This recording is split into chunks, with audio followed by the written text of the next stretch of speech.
안녕하세요. 길벗 아카데미에서 국어를 가르치고 있는 김혜민입니다. 네, 오늘 제가 받은 문제 분석 시작하겠습니다. 고등학교 1학년 1등급 기준으로 설명하겠습니다. 할 말이 정말 많은데 일단 1등급으로 해야 시간이 좀 줄여질 것 같아서 일단 1등급으로 잡게 되었습니다. 이 문제를 만났을 때 좀 깜짝 놀랐던 거는 올해 시험 분석할 때 만났었던 문제였어요. 이제 진명여자고등학교 1학년 중간고사 문제였어서 이 부분 좀 염두해서 분석을 해보겠습니다. 체크 포인트부터 잡고 가겠습니다. 우리가 문법 문제를 원래 만났던 것처럼 일단 사례에 적용하는 학습 활동에 늙디, 늙은, 읊조리며, 짧게 이런 식으로 사례에 적용하는 문제였다는 거 말씀드리고 싶습니다. 사례 적용 문제였다. 1등급 학생들 기준이기 때문에 음운 표준 발음법에 대한 자세한 설명들은 일단 스킵을 하고 바로 문제 읽으면서 분석을 해보겠습니다. 음절 구조의 제약이 존재한다로 시작하는데 사실 이 부분도 수업 교과서 내용에 포함되어 있는 부분이에요. 그래서 지문을 정리만 한번 해보겠습니다. 음절 구조 제약에 첫 번째로 초성에 이응이 올 수 없고 두 번째로 종성에 이 친구들만 올 수 있다. 그리고 세 번째로 자음이 겹자음인 경우에는 하나만 온다. 이렇게 세 가지 되어 있습니다. 그래서 초성,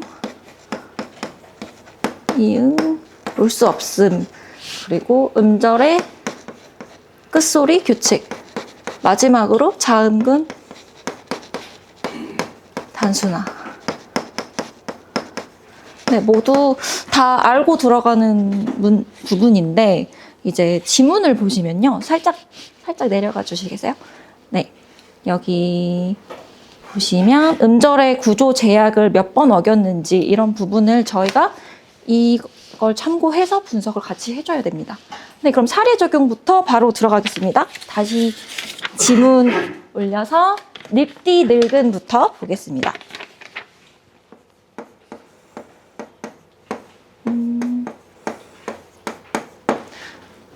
늙디를 보면 일단 문수본 선생님, 늙디는 발음이 어떻게 되나요? 늙디요? 늙디. 네. 근데 순서가 바로 늙디로 발음되는 게 아니라 순서가 있어요. 첫 번째로는 자음군 단순화를 통해서 아니죠. 첫 번째로는 된소리 대기를 통해서 늙디로 먼저 발음을 하고 두 번째로 자음군 단순화를 통해서 늙, 리을 기억이 늑으로 변경이 됩니다. 이렇게 두 번을 거치고 일단 구조 제약에서 세 번째가 적용이 되죠. 자, 늙은 같은 경우는요. 뒤에가 어미, 형식 형태소여서 모음으로 된 형식 형태소 앞에서는 은 변동이 일어나지 않고 연음이 발생하여서 그냥 늙은으로 발음하게 됩니다. 네, 이 부분 보면서 첫 번째 늙디와 늙은은 음운 변동이 일어나 각각 늙디, 늙은을 읽는다에 대한 제 대답을 보겠습니다. 늙디는 음운 변동이 일어났고요. 두 번. 늙은은 음운 변동이 안 일어나고 연음만 일어났습니다. 그리고 늙디로 발음하는 부분은 여기서 봤듯이 맞는 말이고 늙은이라고 발음하는 부분 역시 맞습니다. 그래서 4번의 분석 중에 한 번 틀려서 결국은 틀린 판정으로 대답을 해야 합니다. 읊조리며 다음 읊조리며도 보겠습니다.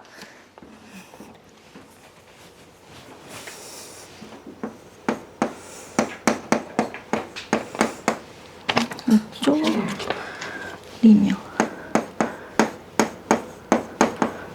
네, 읊조리며 같은 부분은요. 아까 봤던 늑디처럼 처음에 된소리 대기를 통해서 읊조리며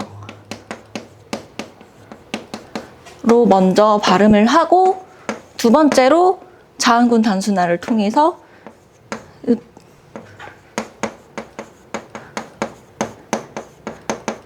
이렇게 변경을 하게 됩니다. 네, 여기서 조금 포인트가 뭐냐면 리을, 피읍이 비읍으로 바뀌는 게 일단은 리을이 탈락하면서 구조 제약 중에 세 번째로 탈락을 하면서 음절의 끝소리 기역, 니은, 디귿, 리을, 미음, 비읍, 이음만 올 수 있다 해서 피읍이 올 수 없기 때문에 음절의 끝소리 규칙까지 두 번의 구조 제약을 어겨서 만들어진 음운 변동입니다. 네, 이 부분 보고 두 번째 분석 보겠습니다. 읍졸이면은 음절의 구조 제약을 두 번 어겨 두 번의 음운 변동이 적용된다. 그럼 일단 음절의 구조 제약이 두 번 어겨졌는지 어겨준 게 맞으니까 동그라미 치고 두 번의 음운 변동이 적용됐는지 두 번 적용했기 때문에 맞아서 맞는 분석으로 할 수 있겠습니다. 세 번째로 날개를 보겠습니다.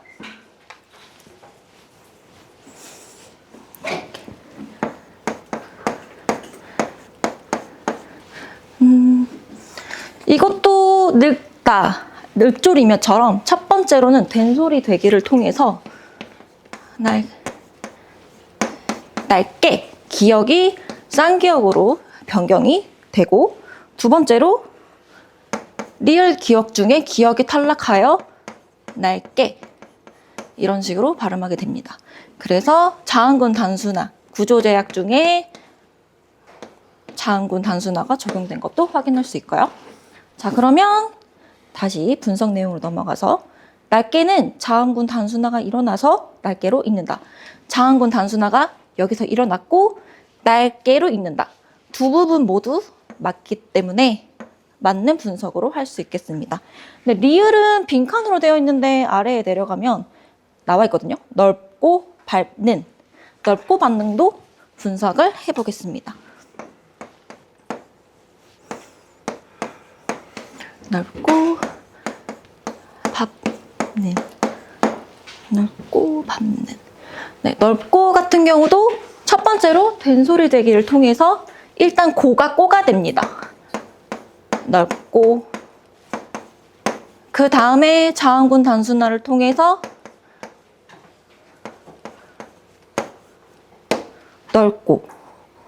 넓고가 되고요. 그러면 구조 제약의 세 번째 자음군 단순화가 적용된 것도 확인할 수 있습니다. 밟는은 살짝 다른데요. 사실 예외의 발음이어서 첫 번째로 리을 비읍 중에 넓 같은 경우는 비읍이 탈락했지만 밟은 리을이 탈락합니다.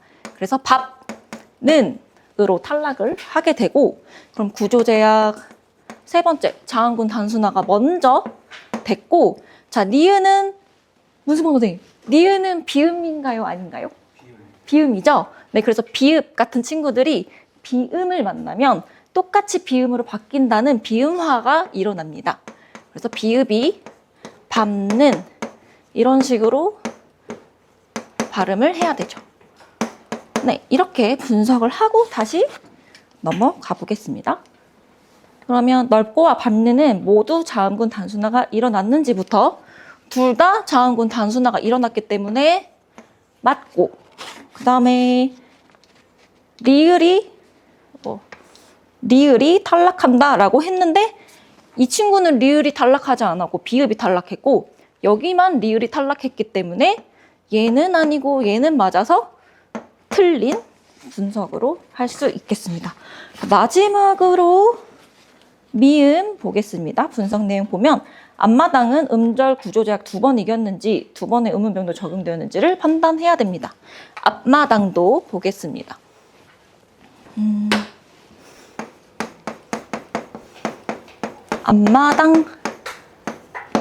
앞마당은요 처음에 자 음절의 끝소리는 기역, 니은, 디귿, 리을, 미음, 비읍, 이음인데 피읍밖에 없으니까 앞마당으로 먼저 발음을 해야 합니다.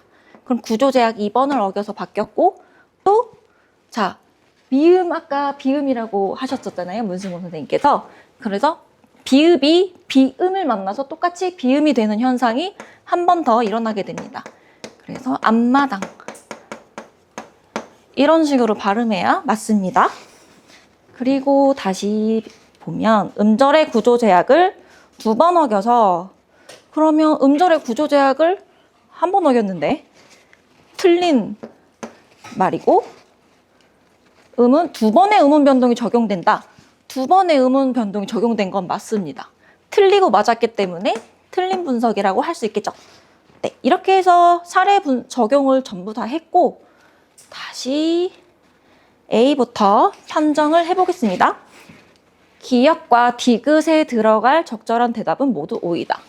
그럼 기역과 디귿에 들어갈 적절한 대답이 모두 O라고 했는데 여기는 X니까 A는 틀린 판정이죠. 기역이 O가 아니라 X이기 때문에 틀린 판정입니다. 네, A는 이렇게 X로 판정이 됐고요. 두 번째로 B, 니은에 들어갈 대답은 X이다. 니은에 들어갈 대답은 O라고 되어 있으니까 틀렸죠. X가 아니라 O라서 틀렸습니다. 자, C, 리을이 넓고와 밟는 아까 읽어봤던 거고 리을에 대한 대답은 적절하다. 리을에 대한 대답이 X로 되어 있는데 저희도 X라고 판정을 했죠. 그래서 맞는 판정입니다. 자, 마지막으로 디귿 앞마당은 대답이 적절하지 않다. 이응의 대답이 적절하지 않은지 보면은 네, 저희가 틀렸다고 분석을 했는데 맞았다고 분석이 되어 있으니 대답이 적절하지 않은 것도 맞는 판정이죠. 그래서 이렇게 하면 A랑 B는 틀렸고 C랑 D는 맞았기 때문에 합쳐서 정답이 3번이 되겠습니다. 네, 이렇게 해서 분석을 문제풀이를 다 했고 출제율과 난이도 분석을 하겠습니다. 출제율 같은 경우는 사실 내신 시험에서 당연히 나와야 될 부분이 나온 거라서 출제율을 그렇다고 해서 항상 나와라고는 할 수 없기 때문에 4.5점으로 잡았습니다. 4.5이지만 사실은 전부 외워줘야 되는 부분입니다. 그리고 난이도로 잡으면 사실 제가 1등급으로 잡아서 간단하게 설명을 했지만 이 문제를 풀기 위한 지식, 암기를 해야 되는 지식이 정말 많아요. 그래서 암기적인 부분으로도 좀 난이도가 아이들에게 어려웠을 것이고 또 사례를 적용해야 되는 단어들도 좀 많았습니다. 그래서 아이들에게 좀 어려웠을 것이고 또 마지막으로 시간도 많이 걸리는 문제였기 때문에 아이들에게 쉽지 않았던 문제라고 생각하여 난이도도 4.5로 잡았습니다. 네, 이렇게 해서 해설을 마치기 전에 하나 더 말씀드리면 아까도 말씀드렸다시피 1등급이어서 간단하게 설명했지만 제가 문제를 분석할 때는 사실 A4 용지 한 페이지가 나올 정도로 분석이 길었어요. 왜냐하면 필요한 지식들이 많았기 때문에. 그래서 길버드 아카데미에서 백지 테스트를 진행하는데 국어도 사실 저 부분에 대한 모든 표준 발음법을 전부 적을 수 있게 대비를 했었어야 될 거라고 생각합니다. 네, 그러면 지금까지 분석을 마치겠습니다. 감사합니다. 김혜민 선생님 강의를 국어과 팀장이 평가 문제. 그 답으로 가는 어떤 뽑아내는 어떤 논리성이나 그런 부분은 크게 문제될 부분은 없다라고 생각합니다. 좀 옥조리며에 대한 생각은 다른데 결론적으로는 뭐 크게 문제가 되는 부분은 아니기 때문에 그건 그렇고요. 판서인데요. 그 웬만하면 쓰실 때 우리 보통 약절 음끝 이런 식으로 쓰잖아요. 그거는 그냥 정답을 다 써주셨으면 좋겠고요. 이쪽 나오셔서 한번 그 설명된 부분의 색깔을 보세요. 전부 흰색이죠. 그렇죠? 예. 그 아마 마음의 여유의 문제일 거예요. 그러니까 설명하는데 집중을 하다 보니까 이제 그런 것까지 생각할 여지가 아마 없어 보이는데 그 부분은 조금씩 의식하면서 수정해 가시면 될 것 같습니다. 그리고 가장 큰 문제는 하나의 문제가 이제 전체적으로 풀려가는 과정이 판서에 온전히 드러나야 돼요. 그러니까 선생님께서 지금 이거 중간에 분석하실 때 하나 하고 하나 지우고 하나 하고 하나 지우고 이렇게 하셨잖아요. 그렇게 안 하고 처음부터 구조를 생각하고 계시다가 아, 이 정도에다 이걸 하고 하나하나 다다다닥 가야겠다. 그런 식으로 해서 마지막에 딱 봤을 때 아, 이게 지금 이런 식으로 풀리는 게 한눈에 보이는구나. 그런 식으로 좀 가야 될 것 같습니다. 그리고 이거는 성향인지는 모르겠는데 말씀을 또랑또랑하게 하시기는 하는데 처음에 성향이 이렇게 좋다가 맨 마지막에 말을 마치는 부분에서 거의 볼륨이 없어져요. 한번 그러니까 동영상을 좀 보시면 좋겠어요. 그 부분도 약간 좀 수정이 되면 좋지 않을까 싶습니다. 예, 저는 여기까지 하겠습니다. 아, 그리고 하나 더요. 지금 보면은 저기 포인트 부분에다 사례 적용이라고 해놨는데 저렇게만 쓰시면 안 되고 이게 의문 변동이죠. 예, 그 부분에 대한 건 적어주세요. 예, 예, 여기까지 하겠습니다. 자, 수고했습니다. 감사합니다.